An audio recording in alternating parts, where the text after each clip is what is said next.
More Houston Morning News with Matt Patrick now. KTRH News Time is 7:22. I'm forced to do this. I just want you to know. Joining me right now is Michael J. What does a J stand for, Michael J? It stands for the Ravens just won yesterday, what it stands for. Michael J. is from our sister station in Baltimore. Wait, I'm going to do an impersonation for you, though. All right? You're going to enjoy this. What are you impersonating?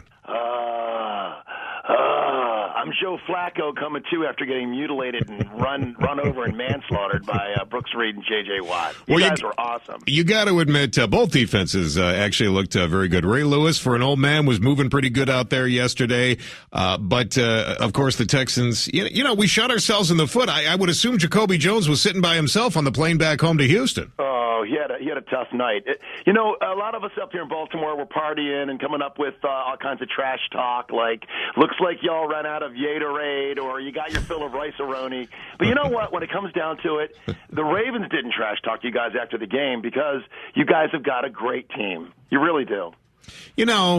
I know that's what you're supposed to say, but you're not making me feel any better. It came down to just a couple of plays, turnovers. Yeah. You guys did shoot yourselves in the foot.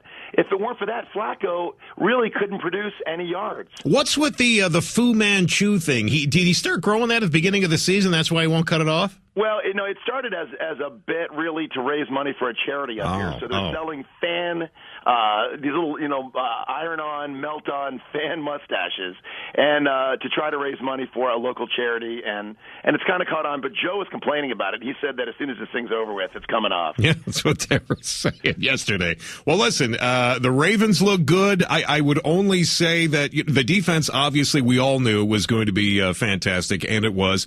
I thought the Texans' defense also showed how good they were and the reasons why they're both tops in the NFL. But I got to tell you, going into Foxborough next week with that offense, you guys got some work to do. Yeah, it's scary. We've beaten them before, and the Ravens have confidence that they can, go in and fight the good fight, but it's not going to be easy. And we'll see what happens. That's really all. It just comes down to what can happen on any given Sunday, so we'll see. Does Art Modell still own that team? No. Art has been replaced. He was bought out, and, he's still a Ravens fan. But he's sitting on the side. Are you happy that Art Modell no longer has ownership of that team? In Baltimore, we were proud that he brought the team here. So, we didn't have anything bad to say about him. All right. The ownership of the team now I'm proud of the team.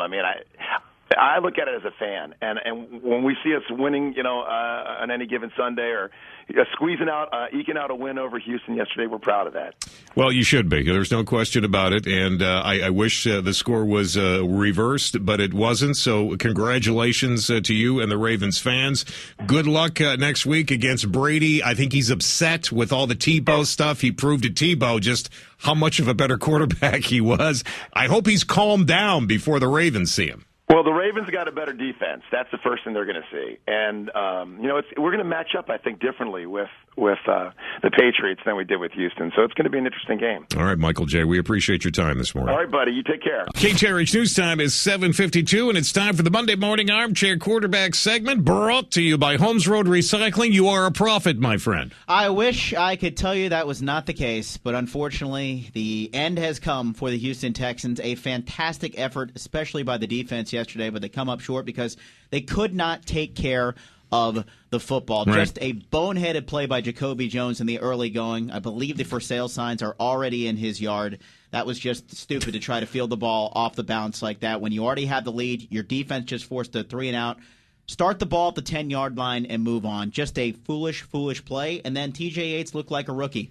He looked like the guy that was a fifth-round draft pick and might get overwhelmed by the moment. You just can't turn the ball over like that. He threw 3 interceptions. Honestly, it should have been 6. Ray Lewis and Ed Reed both dropped interceptions that could have set up the Ravens in great territory, and it's just maddening because the defense and the offensive line dominated the Baltimore Ravens. They were running the ball at will. Yep. There were no pass protection issues whatsoever. And you saw what the future looks like for that defense because J.J. Watt and Brooks Reed were men possessed yesterday. It's painful because the better team did not win the game yesterday, but the cleaner team did. 0 turnovers, 0 penalties for the Baltimore Ravens. That's a great formula for playoff success. And, you're absolutely right. I agree with everything that you just said, but I want to reiterate the fact that it was a clean football game. I don't believe the better team won either, but you're right. The Ravens played without any penalties. They played without any turnovers, and turnovers and penalties will kill you. They will kill you every time. In the history of the NFL, teams that are -4 in the turnover department are now 1-75 in the postseason. You cannot turn the football over like that and win. You just can't do it. And I was wondering halfway through the game if they might consider going to Jake Delhomme, because it wasn't just the turnovers. Right. TJ was inaccurate with the football. He was 17 for 35. You can't win football games in the playoffs when you complete less than half your passes. He'd get a beat out of receiver, and he would not take his eye off that receiver. I don't believe he was checking off the way he was supposed to. You know, he knew who he wanted to throw to, and he was going to throw to that guy. Run the ball some of these bootlegs. He had wide open territory to take off and get a 5-6 yard gain instead of trying to look for a guy 15 yards down the field that wasn't there. It was almost as if he was being compensated for every time he targeted Andre Johnson, because 18 passes were targeted for Andre Johnson. He wasn't open 18 times. And in a game where your pass protection is that good, there were clearly plays to be made in the passing game. He just didn't see them.